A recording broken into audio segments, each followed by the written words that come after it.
강의 시작하도록 하겠습니다. 기도하시겠습니다. 참 좋으신 하나님 아버지 감사합니다. 오늘도 이 자리에 우리를 부르시고 인도하여 주셔서 주님의 귀한 말씀을 듣고 또 성경에 대해 조금 더 알아갈 수 있는 은혜를 허락하여 주심에 감사드립니다. 이 시간 배우고 익히는 모든 순간순간 이것들이 우리 가운데 거하게 하여 주시고 더욱더 주님을 사랑하고 성경을 더 자세히 알아가는데 주여 쓰임받게 하여 주시옵소서. 오직 주님의 우리를 위하여 이 땅에 오신 그 놀라운 사건에 대해서 좀 더 입체적으로 구체적으로 알아가는 귀한 시간 되게 하여 주시옵소서. 감사드리며 예수님의 이름으로 기도드립니다. 아멘. 성경지리 2 2강에 오신 여러분들을 주님의 이름으로 환영합니다. 오늘은 예수님의 탄생 전후 상황을 살펴보도록 하겠습니다. 지난주에 배웠던 이제 개관과 중간기를 거쳐서 이제 본격적으로 예수님이 어떤 시기에 어떻게 탄생을 하셨는지 그 내용을 보시겠습니다. 예수님이 성육신하신 그 내용을 보실 것입니다. 강의에 앞서서 이번 주에부터 이제 숙제가 있습니다. 이번 주 2주차 숙제는 마태복음을 1장, 2장 읽으시고 누가복음을 1장, 2장 읽으시고 요한복음은 1장 1절에서 14절까지 읽으시면 되겠습니다. 마태, 누가, 요한입니다. 마가복음은 아직 안 읽습니다. 해당 마태복음 1장과 2장을, 누가복음 1장과 2장을, 요한복음 1장 1절에서 14절까지를 오늘 강의 2강을 들으시면서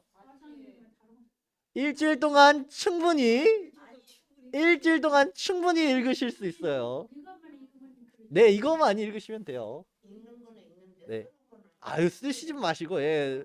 필사는 안 하고요. 읽으시면서 이번 강의를 다시 되새기시면서 좀 더 기억하시기 좋으라고 말씀을 드립니다. 왜냐하면 이제부터 강의가 시작할 때 강의 내용이 이제 성경을 따라갑니다. 오늘 이 강은 마태복음 1장 2장, 누가복음 1장 2장, 요한복음 1장 1절에서 14절까지를 담고 있기 때문에 여러분들이 강의만 듣지 마시고 강의도 듣고 성경도 읽으시면서 아, 성경이 이 사건이 강의의 이 내용이었구나 하고 좀 아셨으면 좋겠다는 마음에 이렇게 숙제를 드립니다. 읽기만 하시면 되겠습니다. 걱정하지 마시고 일주일이면 충분히 몇 번이고 읽을 수 있어요. 그렇죠. 이것만 읽으면 섭섭하니까 개인적으로 더 읽으시기 바랍니다. 네, 이제 강의 시작하도록 하겠습니다. 예수님의 탄생 전후입니다. 예수님이 오시기 전의 상황을 먼저 보시겠습니다. 이제 신약에 오면은 유대인의 회당이다 하면서 회당이 나옵니다. 구약에는 회당이 없다가 신약에 오니까 갑자기 회당이 나와요. 이 회당이 언제 나왔냐면 이스라엘 사람들이 바벨론 포로로 끌려간 다음에 생긴 일입니다. 유대인들이 이제 하나님을 그래도 포로로 끌려갔음에도 예배를 드려야 했습니다. 바벨론의 델아빕이라는 동네에 갔습니다. 그 근처에 모임 장소를 갖게 되었습니다. 이것이 회당이 되었습니다. 그들은 여호와 하나님이 가나안 땅만의 하나님이 아니라 전 세계의 하나님임을 믿음으로 신앙을 지켜나갔습니다. 강의한 페이지 15페이지입니다. 네, 맞아요. 성경지리의 15페이지입니다.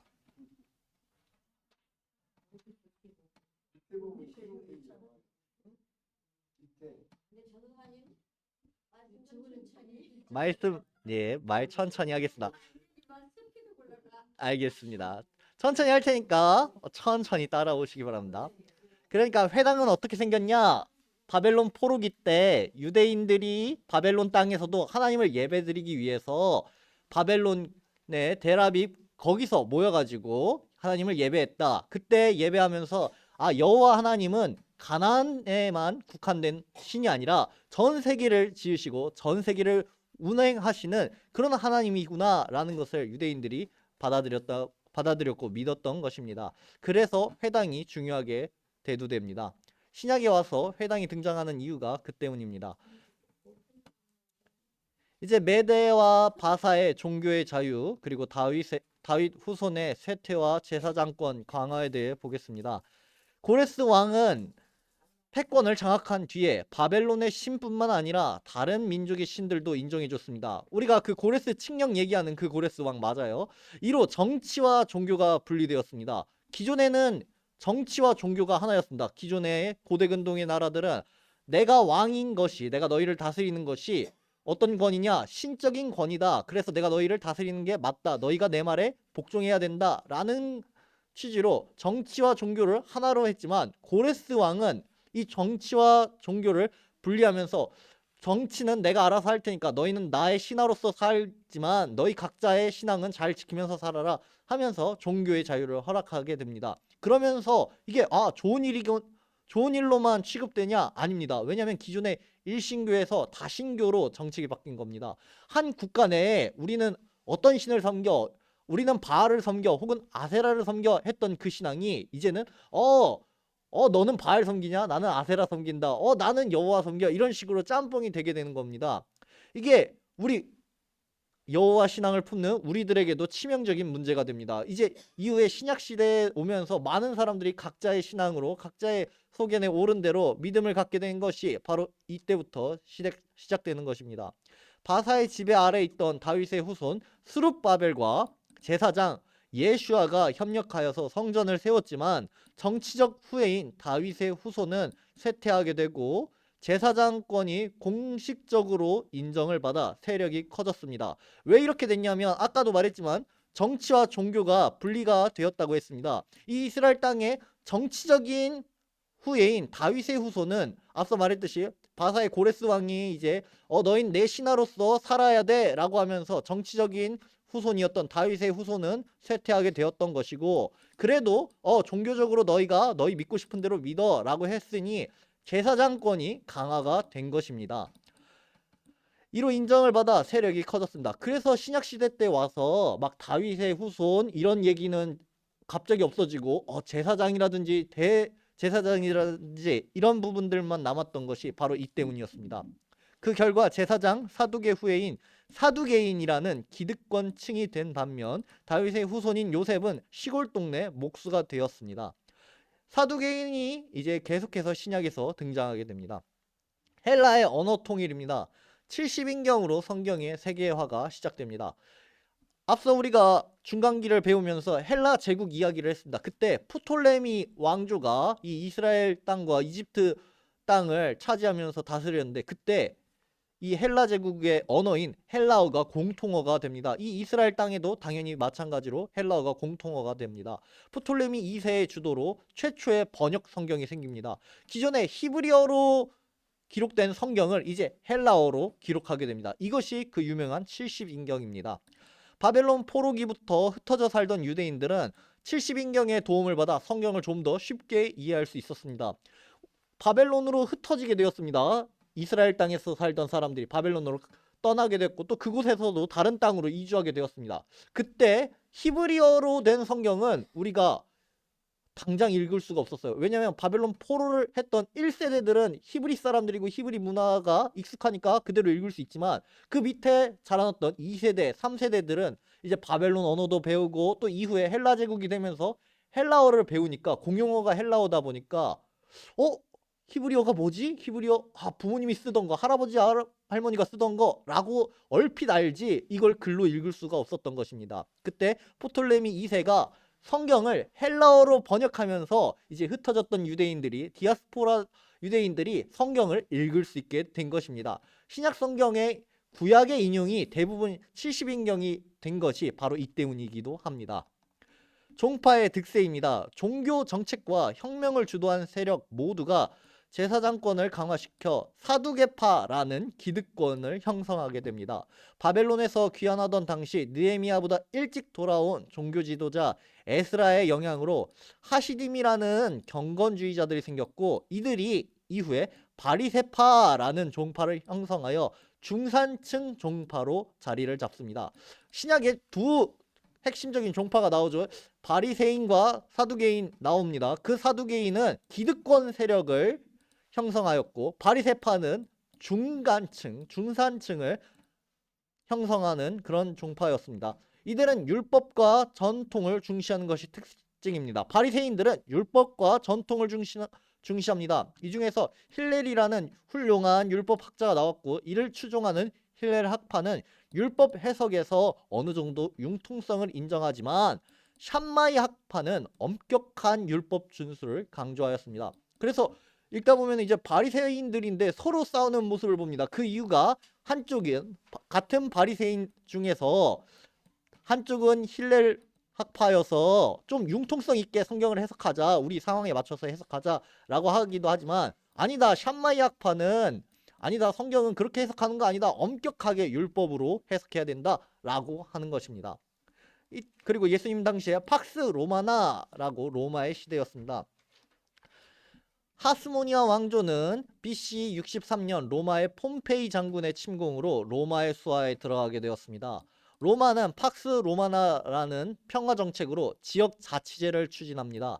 지역의 유력 인사가 해당 지역을 다스리게 한 것입니다. 아무래도 로마 본토에서 이제 지방관을 파견해서 너는 이스라엘 가서 다스려, 너는 수리아 가서 다스려 라고 하면은 그 지역의 문화라든지 특색이라든지 이런 걸 잘 이해를 못하니까 수리아 사람 보고 야, 너가 이 지역에서 좀 한가닥하는구나, 그럼 너가 다스려라, 대신 우리한테 조공도 바치고 잘 섬겨야 돼, 그런 식으로 이스라엘의 땅에서도 너희 지역의 유력 인사였던 너가 우리를 섬겨라, 이런 식으로 했던 것입니다.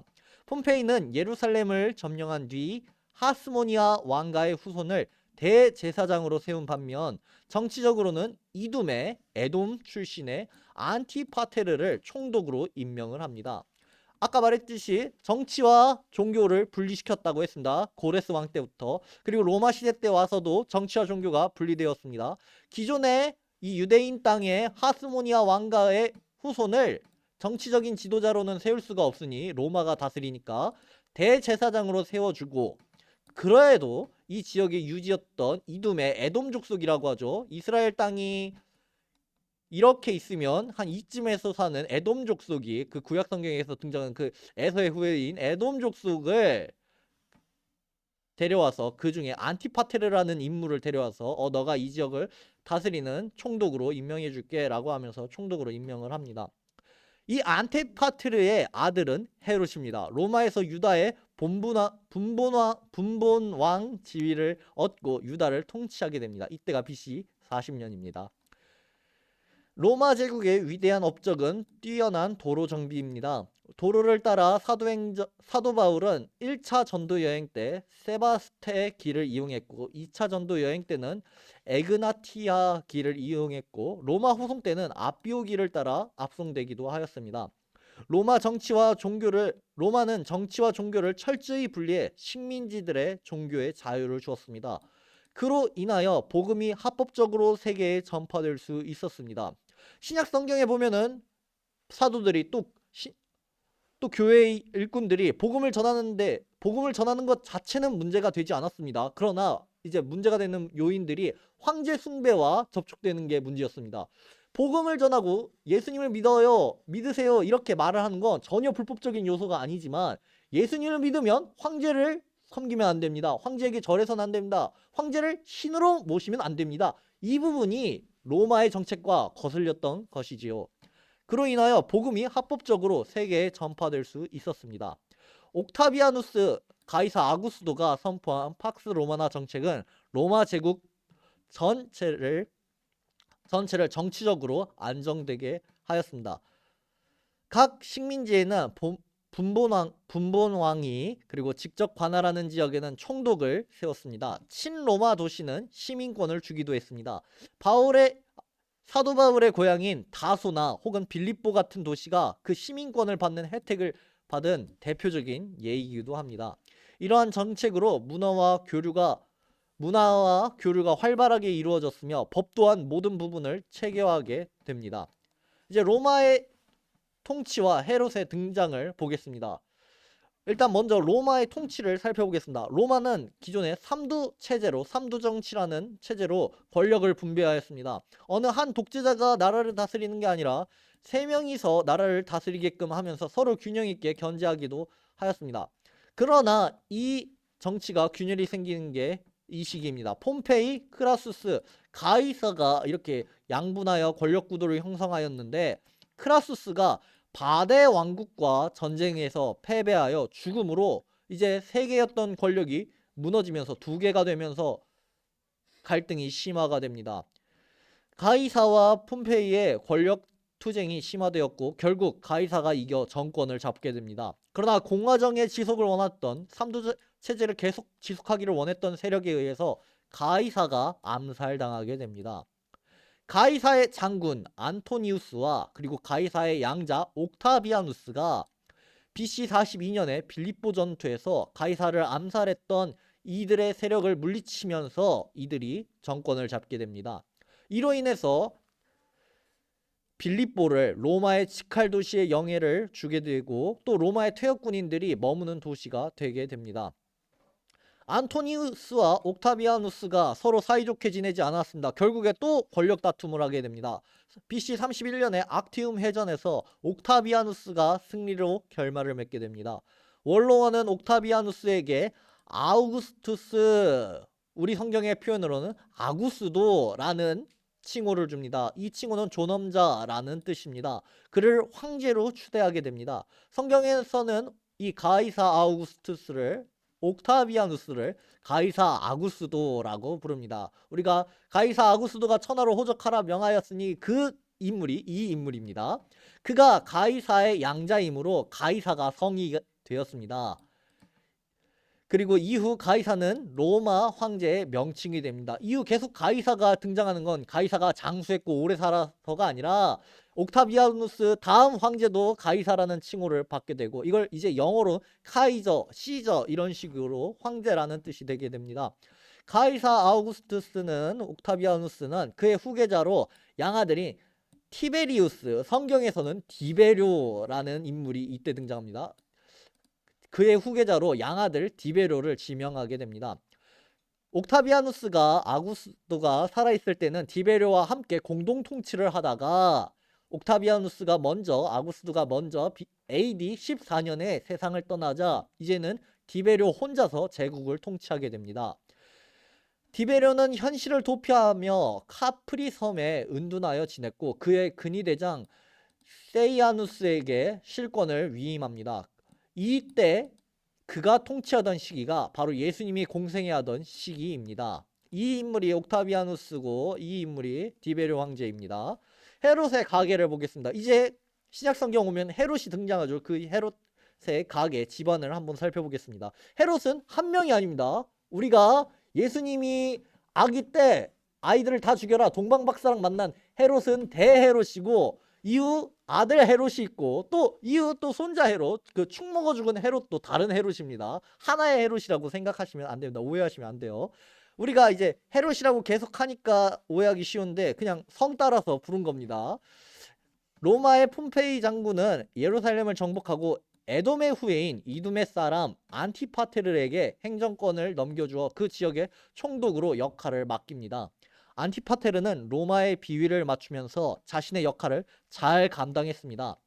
안티파테르는 첫째 아들 파사엘에게 예루살렘과 그 지역 주변을 그리고 둘째 아들 헤롯에게 갈릴리를 통치하게 하였습니다. 예루살렘은 평온하였으나 갈릴리는 반란으로 시끄러웠습니다. 헤롯은 히스기야 반란을 무자비하게 진압하였고 BC 43년 안티파테르가 독살되자 파사엘과 헤롯이 분봉왕으로 임명되었습니다. BC 40년 바데가 수리아를 거쳐 유대로 진격합니다. 바데가 어디 있느냐 하면은 여기 이스라엘 위쪽에 이 시리아 이 지역에 있는 땅입니다. 요 지역에 우리 지역에 보면 요쯤 지역에 요 지역에 바데가 있습니다. 바데가 이렇게 오면서 쭉 내려오면서 여기 이스라엘을 공격한 것입니다. 아까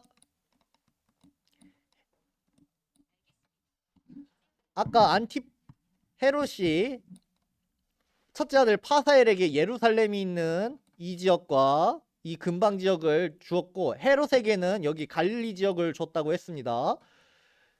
바사가 수리아를 거쳐 유대로 진격하였고 이때 로마에 의해 밀려났던 하스모니아 왕가의 아리스토블루스 2세가 아들 안티고누스가 바데를 이용해 유대로 돌아온 것입니다. 기존에 이 유대 땅을 다스렸던 하스모니아 왕가의 핏줄인 안티고누스가 이 이스라엘을 공격하려 하는 저 바데를 이용해서 지금 헤롯이 다스리는 이 유대로 침략하러 온 것입니다. 이로 인해 이 공격으로 인해 첫째 아들 파사엘이 죽게 됩니다. 그리고 둘째 아들이었던 헤롯은 예루살렘에서 도망쳐서 이집트를 거쳐서 이집트를 거쳐서 로마로 도망을 갑니다. 그리고 옥타비아누스와 안토니우스의 도움을 받아서 로마 원로원으로부터 유대 분봉왕으로 임명을 받습니다. 그래서 헤롯이 혼자서 이제 갈릴리와 이두메와 사마리아와 이두레까지 전부 다스리는 권한을 얻게 됩니다. 그 헤롯이 예수님을 죽이라 했던 그 동방박사를 만났던 그 헤롯입니다. 자, 첫 번째, 그 폼페이 장군이 이 지역을 점령하면서 이두메 사람 안티파테르에게 실권을 넘겨주면서 총독으로 임명을 하였습니다. 이 안티파테르에겐 두 아들이 있었습니다. 첫째 아들 파사엘, 둘째 아들 헤롯이 있습니다. 이 헤롯이 그 아기 예수님을 죽이려 했던 헤롯입니다. 그런데 기존에 이 이스라엘 땅을 다스렸던 하스모니아 왕가의 안티고누스가 바데를 이용하여 이 유대를 침략하였고, 그때 첫째 아들 파사엘이 죽었고, 그리고 안티파테르는 앞서 독살당해서 죽었고, 둘째 아들 헤롯만 살아서 이 위험으로부터 도망쳐서 이집트를 거쳐서 로마로 갔고, 로마에서 황제의 도움을 받아서 이 반란을 진압하고 이 침공을 막고 이 지역을 다스리게 된 것입니다. 그래서 신약으로 와서 갑자기 헤롯이 이 땅을 다스렸다, 헤롯이 왕으로서 있는다 라고 한 배경은 방금 설명한 이와 같은 내용입니다. 로마로부터 지지를 받고 돌아온 헤롯은 안티고누스의 세력을 몰아내고 BC 37년 예루살렘을 정복하게 됩니다. 안티고누스와 그를 지지하던 사두개파드는 이때 안디옥에서 처형당하게 됩니다. 이 과정 중에서 헤롯은 정통성을 확보하기 위하여 하스모니아 왕가의 공주였던 미리암과 결혼을 합니다. 그러나 미리암에게서 태어난 알렉산더와 아리스토블루스 1세가 유대인의 지지를 받고 장모인 알렉산드라가 안토니우스의 연인인 클레오파트라와 손잡고 헤롯을 몰아내려고 합니다. 자기의 정치적인 입지가 흔들리자 헤롯은 하스모니아 왕가의 힐카누스 2세를 제거하고 또 자신의 아들이었던 아리스토블루스 1세를 암살합니다. 자기 아들을 암살한 것입니다. 훗날 암살당한 이 아리스토블루스의 아들 아그리빠가 로마로 도망쳐 살던 중 로마의 혼란기에 황제를 옹립하는 공을 세워서 이후 다시 이 땅으로 돌아와 유대 분봉왕이 되어 돌아옵니다. 이때 돌아온 이 아그리빠가 사도행전에서 축 먹어 죽은, 벌레 먹어서 죽은 헤롯 아그리빠입니다. 자, 다시 설명합니다. 이 대헤롯이, 이 정권을 잡은 대헤롯이 이제 자기가 이두메 사람 출신이니까 좀 유대인들로부터 지지를 받고자 정통성이 있는 이 유대 왕가의 공주 미리암과 결혼을 하였습니다. 이때 아들을 둘 낳습니다. 알렉산더랑 아리스토블루스 1세를 낳습니다. 그런데 미리암의 엄마 장모였던 알렉산드라랑 그리고 안토니우스의 연인인 클레오파트라가 손을 잡고 나를 몰아내려고 하고, 또 이런 과정 속에서 자기의 정치적 입지가 흔들리니까 아리스토블루스 자기 아들을 암살하면서 또 그 장모도 죽이고 그 연인 클레오파트라도 죽이고 하면서 정치적인 기반을 탄탄히 하려고 이렇게 죽이는 일들을 벌입니다. 그리고 아리스토블루스의 아들 헤롯의 손자였던 아그리빠는 로마로 도망쳤고, 그 이후 로마의 황제가 공석인 이 혼란기에서 새로운 황제를 추대하는 일에 공을 세워서 이후 다시 로마에서 유대 땅으로 왔을 때 이 지역을 다스리는 헤롯 아그리빠가 됩니다.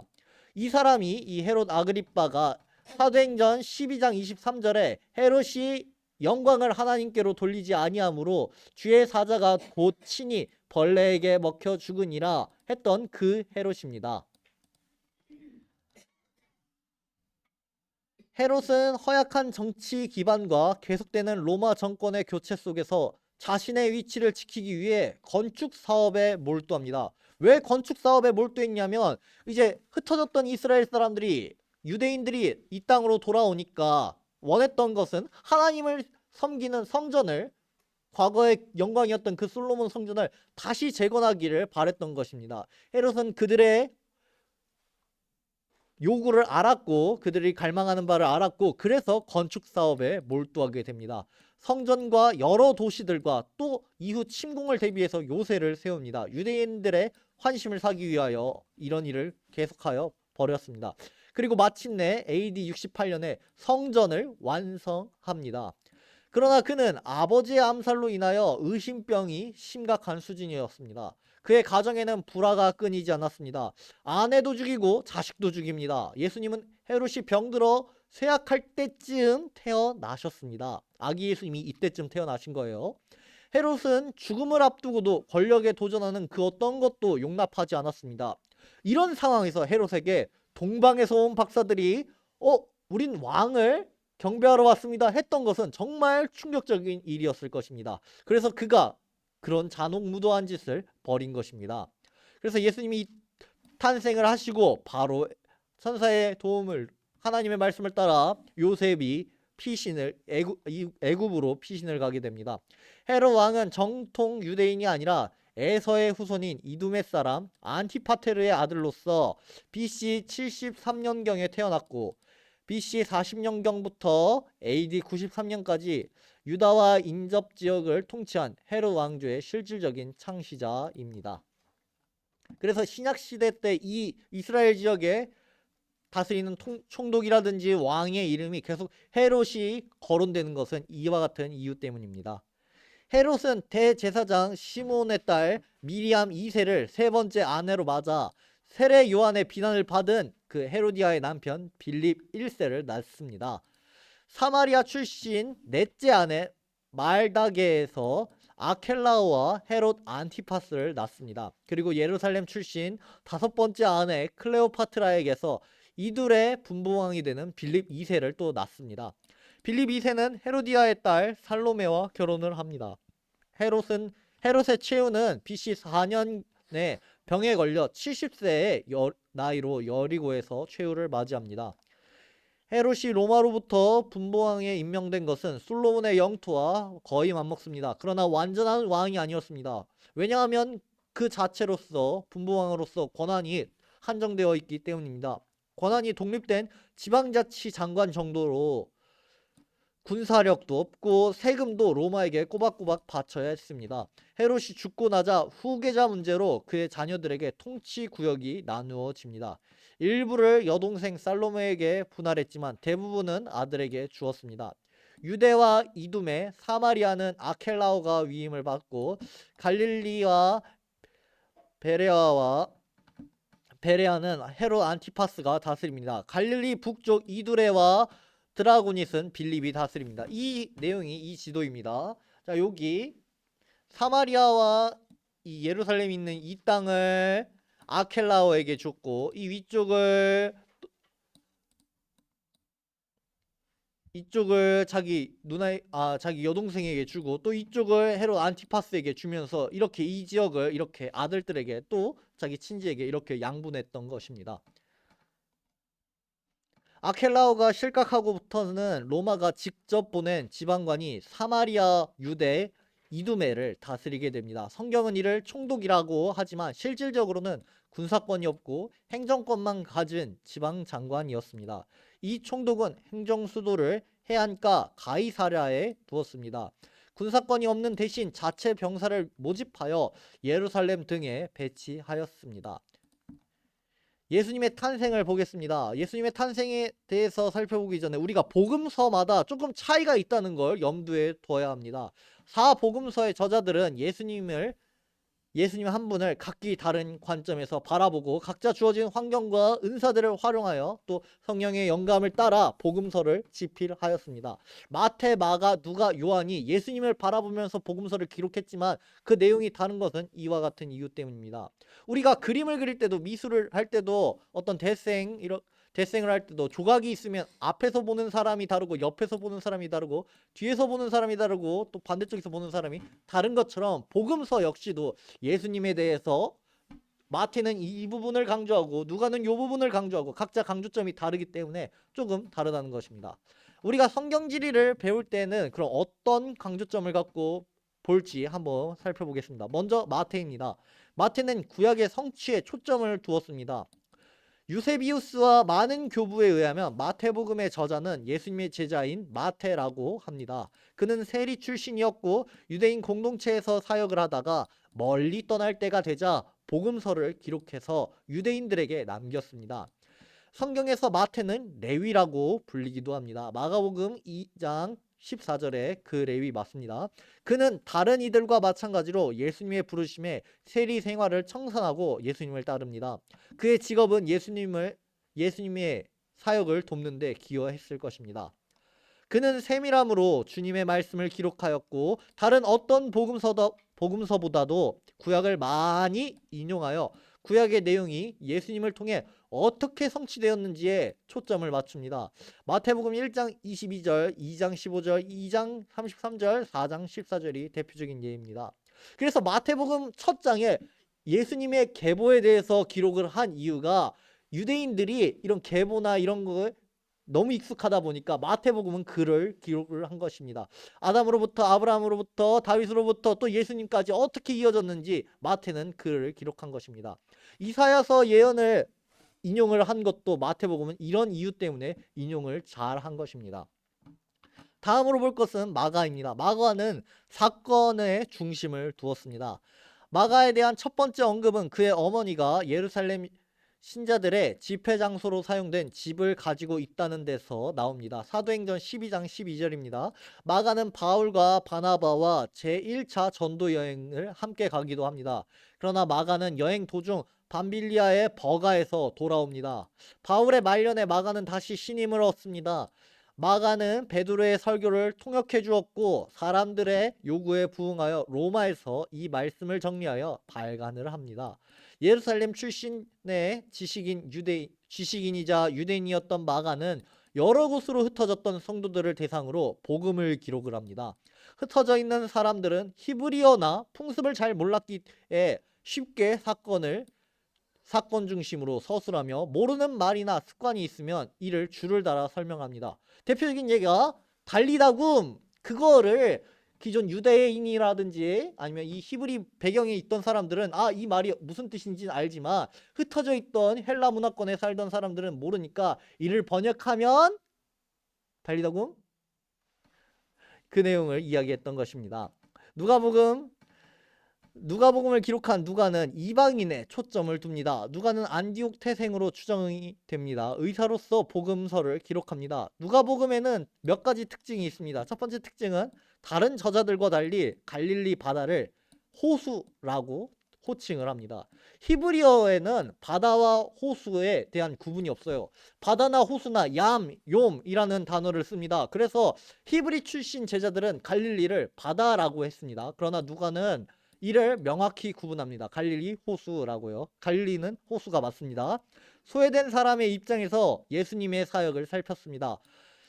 성경 지리를 역사순으로 살필 때 누가복음을 기준으로 삼는 것이 굉장히 좋습니다. 왜냐하면 누가는 자기 신학에 따라서 사건을 재배열하거나 어떻게 바꾸거나 하지 않고 순서대로 기록했기 때문입니다. 누가복음 1장 3절을 보면 또 알 수 있습니다. 또 누가는 누가복음뿐만 아니라 사도행전까지도 기록을 했습니다. 누가복음을 읽으실 때 누가복음까지 읽고 요한복음을 읽지 말고 요한복음은 잠시 건너뛰었다가 사도행전으로 쭉 이어서 읽으시면 너무 좋을 것 같습니다. 누가복음은 계속해서 말했지만 이방인에 초점을 두었고 또 연약한 자들에 초점을 두었습니다. 그 점을 살펴보면서 누가복음을 읽을 때 많은 것을 누릴 수 있을 거라 생각합니다. 다음으로 요한은 공간복음에서 빠진 사역들의 초점을 둡니다. 요한복음은 복음서뿐만 아니라 성경 중에서도 마지막 기록으로 알려져 있습니다. 요한복음은 에베소에서 다른 복음서들을 읽고 난 뒤에 빠진 부분들을 기록을 합니다. 그들이 다루지 못한 예수님의 명절을 자주 언급합니다. 명절마다 예루살렘에 올라오신 사역을 상세히 기록함으로써 예수님의 일생을 명절 중심으로 요한은 정리를 한 것입니다. 예수님은 공생의 기간 중 4번의 유월절을 지내셨는데 그 행적을 보면 알 수 있듯이 후반기로 가면 요한복음에서는 예수님의 사역이 증가됩니다. 요한은 예수님의 기적 중에 오병이어의 기적만을 다시 언급하고 갈릴리의 사역을 대부분 생략합니다. 그러나 예루살렘의 구원 사역은 다른 복음서들과 겹치더라도 더 강조함으로써 요한은 예수님이 참 하나님이시며 하나님의 아들이시며 우리의 구원자이심을, 십자가의 구원이 얼마나 중요한지를 드러내는데 목적을 두었습니다. 요한복음은 우리를 예수님을 믿게 하는데 목적을 둔 책입니다. 여기까지가 이제 복음서에 대한 내용입니다. 아직도 신학자들은 복음서의 순서를 정확하게 알 수가 없습니다. 마태복음, 누가복음, 마가복음 이 셋 중에서 어느 게 먼저 쓰였는지 아직도 논쟁이 많습니다. 그러나 분명한 것은 이들이 각자 받은 은사로서 성령 하나님께서 주시는 또 놀라운 영감으로써 이 말씀들을 기록하였고 우리에게 예수 그리스도가 누구인지를 가르쳤다는 것입니다. 이제 예수님에 대한 이야기를 살펴보도록 하겠습니다. 세례 요한의 잉태와 예수님의 잉태입니다. 세례 요한의 탄생 기사는 누가복음에만 나옵니다. 세례 요한은 대헤롯 때 제사장 가문에서 태어납니다. 제사장은 말씀을 따라 24반열로 구분하여 각 반열이 순서에 따라 일주일씩 성전에서 봉사를 합니다. 그 24반열 중 아비야 반열은 8번째 반열이었습니다. 제사장 중 그해 봉사 임무를 맡은 제사장 가족이 1년에 2번 일주일 동안 8일간 안식일부터 다음 안식일까지 8일간 성전을 섬깁니다. 그러나 제사장 개인이 상번제를 위해 분향단에 향을 피우는 기회는 일생에 한 번 하기도 어려웠습니다. 왜냐하면 당시 제사장의 수가 많았기 때문에 내가 아니라 다른 사람이 혹은 우리 반열이더라도 나보다 더 학렬이 높은 사람이 하게 되는 일들이 비일비재했기 때문입니다. 사가랴는 선택을 받아 분향을 합니다. 누가복음 1장 10절에서 13절이 그 내용입니다. 사가랴의 아내 엘리사벳은 아론 가문의 딸로 이 부부는 늙을 때까지 자녀가 없었습니다. 사가랴는 자녀에 대한 기도를 하나님께 올렸고 하나님이 이를 들으셨습니다. 천사 가브리엘을 보내어 응답하셨습니다만 사가랴는 기도하고도 의심하여 벙어리가 됩니다. 기도를 했다면 의심하지 않고 그대로 될 줄 믿어야 하는 줄 압니다. 천사 가브리엘은 사가랴에게 나타난 지 6개월 후 갈릴리 나사렛 사람 다윗의 자손 요셉과 약혼한 마리아에게도 나타납니다. 마리아는 엘리사벳의 친척이었습니다. 사가랴의 아내 엘리사벳의 친척이 마리아입니다. 천사는 마리아가 예수님을 낳을 것이라고 예언을 합니다. 엘리사벳이 요한을 낳음으로 성전 분향 때 다쳤던 사가랴의 입술도 풀립니다. 이 일은 주변 사람들을 놀라게 합니다. 이게 누가복음 1장 65절에서 66절의 내용입니다. 마리아는 임신하리라 라는 계시를 듣고 나사렛에서 유대 산지에 위치한 엔케렘으로 갑니다. 165km가 넘는 거리입니다. 지도를 보면 나사렛이 여기 있습니다. 여기가 나사렛이 여기에 있습니다. 나사렛이 여기 있고 쭉 가서 여기가 엔케렘입니다. 위성지도로 거리를 찍어보면은 대략 100km 넘는 그런 먼 거리입니다. 나사렛에서 이동을 합니다. 엔케렘에 도착한 마리아는 석 달 동안 엘리사벳과 같이 지냈습니다. 100km인데 165km인 이유는 사마리아를 거치지 않고 뛰어넘어서 갔기 때문입니다. 마리아와 엘리사벳이 만났을 때 태에서 서로 알아봅니다. 예수님과 세례 요한이 알아봅니다. 사실 엄밀히 이때 세례 요한을 보면 알 수 있지만 엄밀히 말해서 우리가 흔히 쓰는 말로 그 모태신앙이라는 말을 쓰잖아요. 그냥 어머니가 뱃속에서부터 나를 데리고 교회에 갔다 해서 모태신앙이라는데 엄밀한 의미로 모태신앙은 세례 요한밖에 없습니다. 세례 요한은 어머니 뱃속 엘리사벳 뱃속에서 예수님을 반겼습니다. 우리는 그러지 못했어요. 마리아는 엘리사벳이 임신 8개월이 됐을 때 나사렛으로 돌아옵니다. 누가는 예수님의 잉태 사건이 일어난 장소를 나사렛이라 증언하면서 태어난 시기와 상황을 자세히 기록합니다. 그 내용이 누가복음 2장 3절에서 7절까지의 내용입니다. 이제 베들레헴으로 와서 예수님의 탄생을 보겠습니다. 로마의 황제 가이사 아구스토가 아까 봤던 그 옥타비아누스가 그렇죠. 이 지리와 역사를 같이 봄으로써 우리는 예수님이 어떤 시대에 어떤 환경에 어떤 상황 속에 우리에게 오셨는지 살펴봄으로써 복음서를 좀 더 자세히 이해하기 위함입니다. 정확한 관찰입니다. 옥타비아누스가 명령을 내려 모든 사람을 호적하라고 할 때 수리아의 총독 구레뇨를 언급을 합니다. 그 이유는 수리아 총독이 유다의 분부왕이나 행정관을 관리하기 때문입니다. 당시 각 사람은 고향에서 호적을 해야 하므로 요셉은 마리아와 원적지 베들레헴으로 이동을 합니다. 그들이 가는 길은 직선이 아니었습니다. 아까 제가 지도는 직선으로 직선으로 나사렛에서 여기 엔케렘으로 직선으로 찍었는데 그들이 나사렛에서 베들레헴이 여기인데 베들레헴 잠깐 왜 지금 예수님이 호적하러 가는 이유 말씀이신가요? 있잖아요. 예. 근데 아까 지나간 데서 거기에서 아구스도가 나왔는데 그 아구스도가 이 아구스도 맞아요. 아까 설명한 그 아구스도가 이제 황제가 되었고 이 황제로서 시간인데 지금 아니요. 예수님 나기 전이에요. 예수님 나기 전인데 왜 호적을 하라 했냐면 또 세금을 거둘 때 보통 머릿수로 세금을 거둬요. 그 지역에 사는 시민이 몇 명인지 확인을 해야 되니까 너희는 각 지방으로 너희가 지금 사는 데가 아니라 너희 각 살던 그 곳으로 가서 원래 본적으로 가서 인원수를 세 가지고 베들레헴 몇 명, 저기 사마리아 몇 명 해가지고 그러면 예루살렘은 이스라엘 땅에서 헤롯은 로마로부터 세금을 얼마 거두고 시리아는 얼마 거두고 이걸 알기 위해서 가이사 아구스도가 황제였던 가이사 아구스도가 명령을 내려서 호적을 하라 했던 것입니다. 네.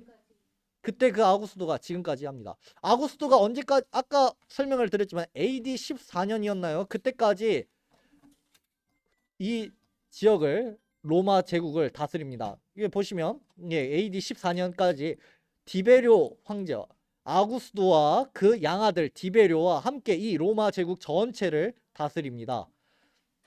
그러면서 아구스도가 명령을 한 것입니다. 야, 천하로 다 호적해서 인구수 세 가지고 세금 얼마 거둘지 딱딱딱 나한테 말해. 그리고 너희 그만큼 세금 내. 이렇게 해서 지금 요셉과 마리아가 다시 자기네 고향이었던 베들레헴으로 이동을 하는 그런 모습입니다. 이동을 할 때 베들레헴이 이곳인데 예루살렘에서 좀 더 이쪽 동쪽이 앞쪽이면 서쪽이 이쪽이고 북쪽이 이쪽이고 남쪽에 위치합니다. 예루살렘에서 남쪽에 있는 이 베들레헴으로 가야 합니다. 나사렛이 여기 있고 베들레헴은 여기 있습니다. 여기로 이렇게 갈 때 직선으로 쭉 나사렛에서 베들레헴으로 직선으로 이동을 안 합니다. 왜냐하면 이 가운데 그 유명한 사마리아가 있기 때문입니다. 그래서 벳산 수구도블리 앞까지 가서 요단강을 건너 여리고 맞은편 베다니까지 간 다음 거기서 다시 요단강을 건너 여리고에서 이동을 하고 그 다음 베들레헴으로 갔다는 것입니다. 설명을 하자면 나사렛에서 출발을 합니다. 나사렛에서 출발을 하는데 쭉 직선으로 가면 사마리아가 나타나니 이쯤 갔다가 이쯤 가지 않고 나사렛에서 처음부터 사마리아를 건너가지고 가려고 나사렛에서 여기 벳산 수구도블리라는 곳으로 가가지고 여기서 요단강을 건너서 남쪽으로 쭉 이동해서 여기 여리고 건너편으로 오고 또 여기서 요단강을 건너서 여리고로 오고 여리고에서 쭉 올라가서 예루살렘으로 온 다음에 예루살렘으로서 남쪽으로 좀 더 가서 베들레헴으로 간 것이 요셉과 마리아의 이동 경로입니다. 이런 식으로 마리아와 요셉이 이동을 한 것입니다. 직선으로 가면 너무 편하지 않나요? 근데 사마리아가 중간에 있으니 부정할 수 있으니 그들은 사마리아 땅을 거치지 않는 것입니다. 유대인들이 이런 식으로 이동을 했습니다. 왜 이런 식으로 갔죠? 여기 중간에 여기 길 있는데 여기 이런 식으로 가서 이렇게 가면 되지 않나요? 굳이 강을 건너야 되나요? 그 이유는 우리가 개관 때 배웠던 이거 길을 한번 보시면 좋을 텐데 이게 유대인들이 당시 이스라엘에 있었던 길입니다. 왕의 대로라고 국제의 대로가 이렇게 크게 하나가 있고 여기 밑으로는 해변길이 있고 여기도 해변길이 있고 여기 족장의 도로라고 여기 중간까지만 있습니다. 여기가 사마리아 땅이고 여기 나사렛에서 사마리아를 거칠 수 없으니 사마리아 땅이 여기까지 있으니 이 사마리아 땅으로 이렇게 가기도 어렵고 산지 지역이고 해서 그렇게 가지 말고 어차피 여기 동서도로로 해서 여기 벳산으로 해서 요단강을 건너서 쭉 이동을 해서 여기까지 가가지고 여기서 쭉 또 여리고를 지나서 이렇게 와서 예루살렘으로 해서 베들레헴으로 오는 이런 길을 요셉과 마리아가 이동을 한 것입니다. 단순히 거리만 멀어진 게 아닙니다. 가는 길도 더 험해졌습니다. 이게 다 평지면은 상관이 없겠지만 오르막길 내리막길이 엄청 심했습니다. 특별히 제일 심했던 것이 여리고에서 베들레헴으로 올라가는 길입니다. 이 길은 1000m 이상을 1km 이상을 쭉 가파르게 올라가는 험한 지역입니다. 예루살렘 근처를 돌아가는 그 길은 장정이라도 10시간 이상은 걸립니다. 그 사람들은 차 안 탔어요. 걸어갔어요. 여리고에서 예루살렘이 그 자체가 막 거리가 대략 위성지도로 여리고에서 예루살렘까지 22km 정도 됩니다. 근데 이 22km가 평지 22km가 아니라 계속 쭉 올라가는 22km입니다. 위성지도로는 잘 이게 표현이 안 되어 있는데 여리고에서 예루살렘으로 쭉 산을 타서 올라가가지고 예루살렘까지 올라가야 된다는 것입니다. 자, 다시 한번 보시겠습니다.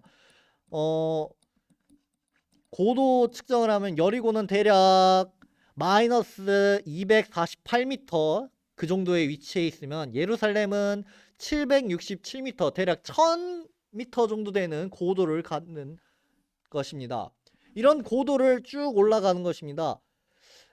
그리고 중간중간 유대 광야가 펼쳐져 있습니다. 가난한 요셉과 마리아 그 부부에게는 나귀가 있을 리가 없습니다. 산모를 데리고 임신이 임박한 산모를 데리고 그 여정을 가야 했던 것입니다.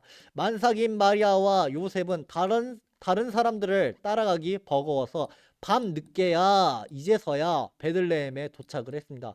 다른 사람들은 뱃속에 아기가 없으니까 그냥 성큼성큼 걸어가니까 한 10시간 정도 반나절이면은 여리고에서 예루살렘으로 왔지만 요셉은 마리아 짐도 대신 짊어지고 마리아가 또 천천히 어그적 걸어가니까 또 발맞춰 가고 하니까 새벽같이 출발해도 밤늦게 이제서야 막 도착을 한 것입니다.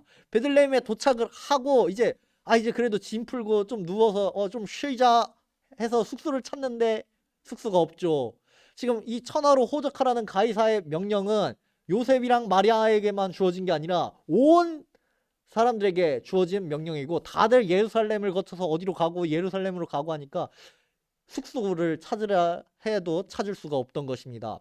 여가는 가득 찼고 어느 집도 만석이니 이제 만삭의 마리아를 받아줄 수가 없었던 것입니다. 결국 길가 양우리에 머무를 수밖에 없었습니다. 우리가 양우리 마구간이라고 하니까 좀 우리 조선시대 느낌으로 초가집이 이렇게 있으면 여기에 화장실 뒤뜰 있고 여기 외양가 한 이쯤에 걸쳐져 있는 그런 걸 생각하는데 예수님이 태어났던 그 양우리는 이런 느낌이 아닙니다. 이런 가옥 안에 있는 양우리나 마구간 이런 데가 아니라 유대 광야에 덩그러니 위치한 양우리입니다. 유대 광야에는 자연적으로 형성된 동굴들이 있었습니다. 유대 광야 이 지역에 이제 겨울이 돼서 이 지역에 이슬비가 맺히고 이 지역이 초목이 되니 예루살렘과 이 근방에 살던 목자들이 이 지역의 풀을 양들에게 먹이러 갑니다. 꼴을 먹이러 갑니다. 근데 한 지역에만 머무를 수 없잖아요. 양들이 한두 마리가 아니고 몇백 마리, 몇천 마리가 그 지역의 풀을 먹으면 아침에 여기서 먹었으면 점심에는 저쪽에서 먹고 저녁에는 저쪽에서 먹고 해야 됩니다. 목자들이 겨울에 양을 치러 가면 대략 한 짧으면 일주일, 길면 2주, 3주까지도 양을 먹이러 다닙니다. 그동안 밤이 되고 또 비를 피해야 되고 맹수들이 쫓아올 때 그냥 벌판에 앉아서 자고 있으면 밤에 맹수가 습격해 올 수 있잖아요. 그런 위험에서 벗어나기 위해서 자연적으로 형성된 동굴에서 숨어서 지냈고 그곳에 양들을 집어넣었습니다. 그게 양우리입니다. 이런 동굴 안에 이렇게 얼추 가시덤불로 입구를 막기도 하고 지푸라기를 두기도 하면서 얼추 갖춥니다. 건조하고 겨울 우기에 나는 푸른 양 무리를 먹이기에 충분합니다. 빌탈길은 이곳 저곳 형성된 자연 동굴은 양 우리로 적합하여 목자는 이런 곳에 입구에 돌담을 쌓고 그 위에 가시덩굴을 올려놓아 양이 도망치지 못하도록 양이 뛰어넘어가 도망가지 못하도록 막고 또 침입해오는 맹수들로부터 가로막습니다. 그래서 다윗이 물맷돌로 사자와 곰으로부터 양을 지켰다라는 말이 괜히 다윗이 엄한 데 가가지고 사자 만나고 곰 만나고 늑대 만나고 그런 게 아니라 이 지역엔 이렇게 다윗이 광야에서 생활을 했기 때문에 이런 내용이 다윗이 말했던 내용입니다. 예수님이 태어난 계절은 겨울입니다. 비가 많이 오는 우기였으므로 비에 젖은 양의 노린내와 축축한 우리에 진동하는 이런 환경이 어둑한 이런 환경에서 예수님이 태어나신 것입니다. 베들레헴은 양치기에 적합한 곳이어서 밖에서 자며 양을 지키는 유목민이 많았습니다. 당시 유목민 중 최고의 영광을 맛본 사람들이 있었습니다. 바로 예수님의 소식을 접한 유목민, 그 목자들이죠. 누가복음 2장에서 그 목자들이 예수님을 경배하는 그 내용은 갑작스럽게 괜히 목자가 나왔네 라고 보실 게 아니라 이런 배경에 있기 때문에 예수님이 여기서 태어났기 때문에 그 근처에도 목자가 있었구나 라고 생각하시면 되겠습니다. 이들은 천사가 전한 소식을 듣고 마리아와 요셉과 구유에 누인 아기를 찾습니다.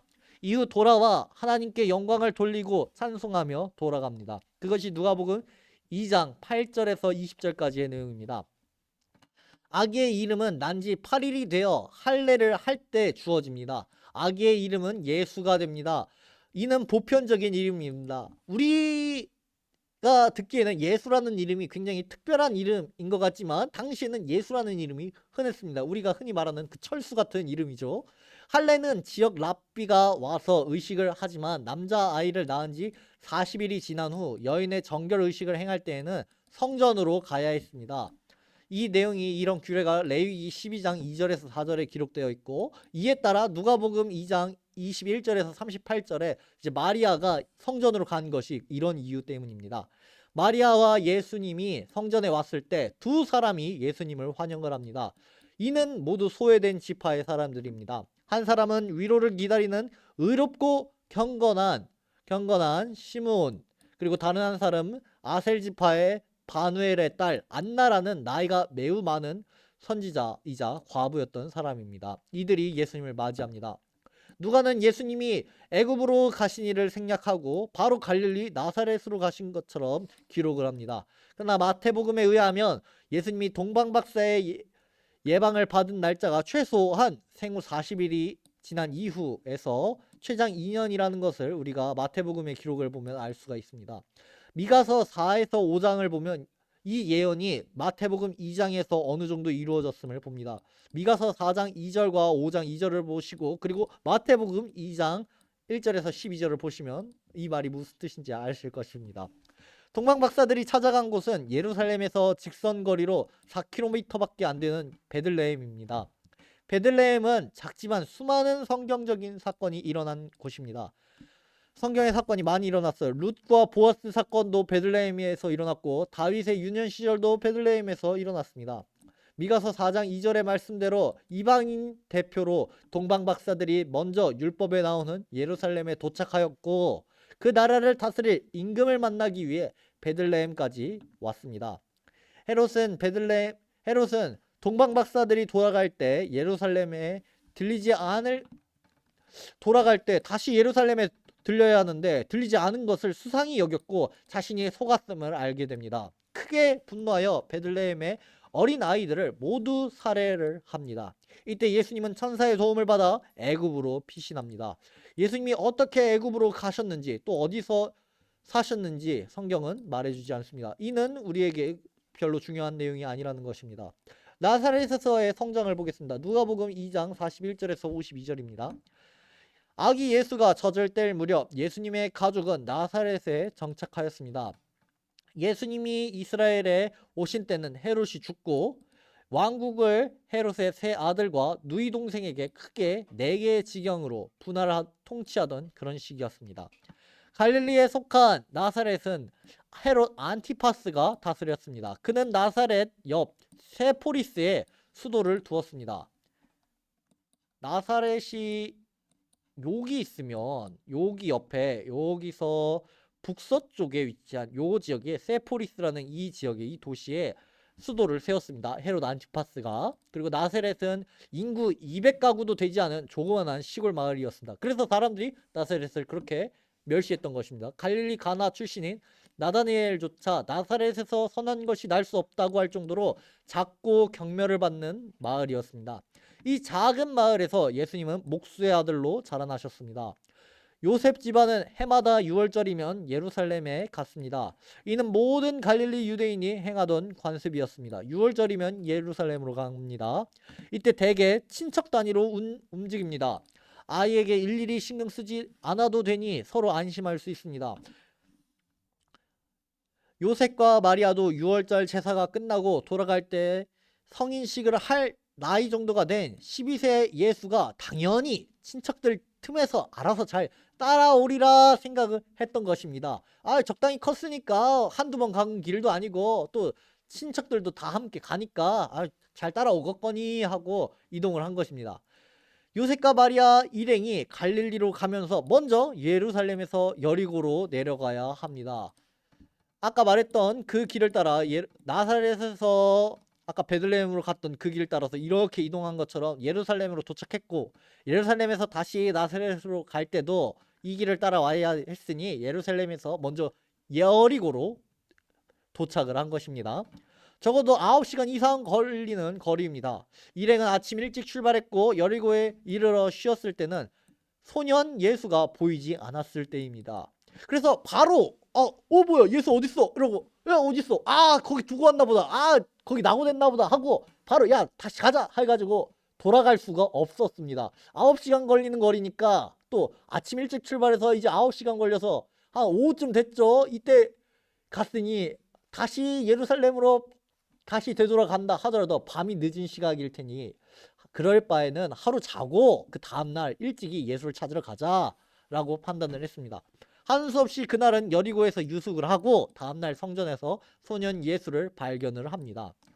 예수님은 어린 시절 나사렛에서 보냅니다. 성장한 후 요셉이 언급되지 않은 것을 보면 일찍이 소년 가장이 된 것 같습니다. 예수님의 아버지인 요셉이 왜 등장하지 않지 하면 요셉이 일찍 죽은 것 같습니다. 여러 전승에서도 보면은 요셉에 대해 언급하기를 그가 예수님이 성장하고 어른이 되기 전에 죽은 것으로 보기도 합니다. 재밌는 질문을 제가 과거에 받았습니다. 예수님이 아기 때 그 동방박사들이 모략도 주고 황금도 주고 유황도 줬어.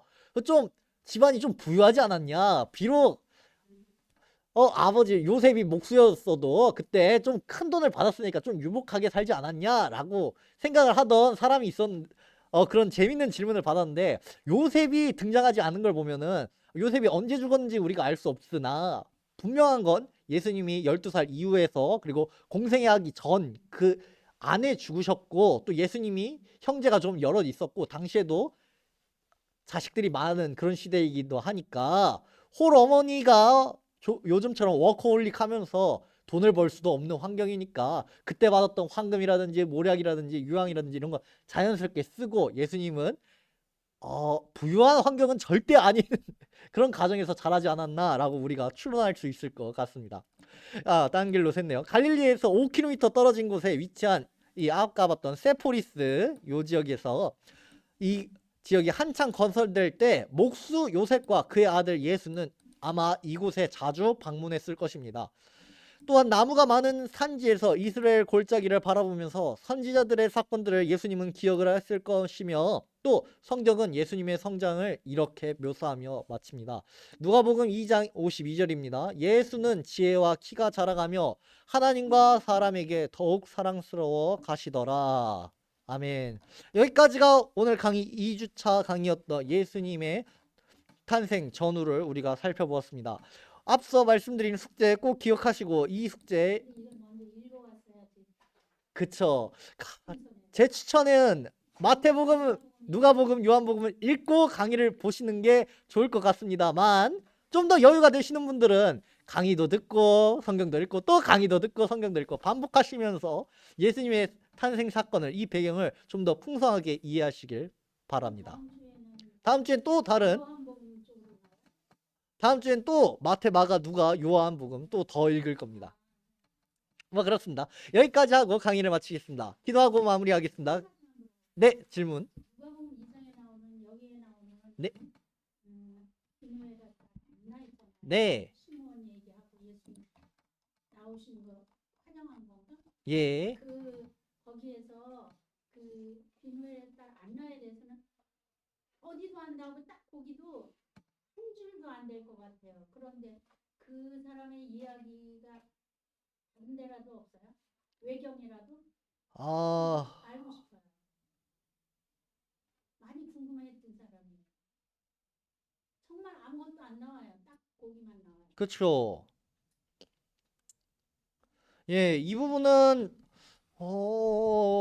제가 그렇게까지 연구를 하지 않았는데 비누엘 안나에 대해서는 우리가 확인이 더 안 돼요. 아셀지파이자 과부이자 나이가 많은 선지자이다. 이 정도까지가 우리에게 주어진 정보입니다. 외경이나 전승이나 이런 부분에는 좀 더 찾아봐야 될 것 같아요. 이때 그냥 좋아하는 인물이라 그쵸, 알고 그쵸. 있는 게 없어야 돼요. 누가복음은 이렇게 시몬이라든지 안나라든지 이런 또 계속 등장하는 그런 외부인들에게 관심을 많이 가져요. 왜냐하면 예수님의 복음은 어떤 특정 계층이라든지 부유한 사람들이라든지 이런 사람들 뿐만 아니라 곳곳에서 작은 사람들에게서 소외된 사람들에게서 그쵸 칭찬이 나오는 이런 사람들이 있다는 것을 우리에게 보여줍니다. 기도하고 마치겠습니다. 기도하겠습니다. 참 좋으신 하나님 아버지 감사합니다. 오늘 이렇게 예수님의 탄생 전후에 대해서 주여 살펴보았습니다. 마태복음, 마가복음, 누가복음, 요한복음을 읽으며 예수님이 이 땅에 어떻게 오셨는지 어떤 상황에서 오셨는지 또 우리가 이 강의를 통하여 주여 풍성하게 알게 하여 주시옵소서. 주님을 더욱더 사랑하고 주님을 더욱더 닮아가는 우리 귀한 성도들 귀한 우리들 될 수 있도록 주여 날마다 우리를 붙잡아 주시옵소서. 감사드리며 예수님의 이름으로 기도드립니다. 아멘.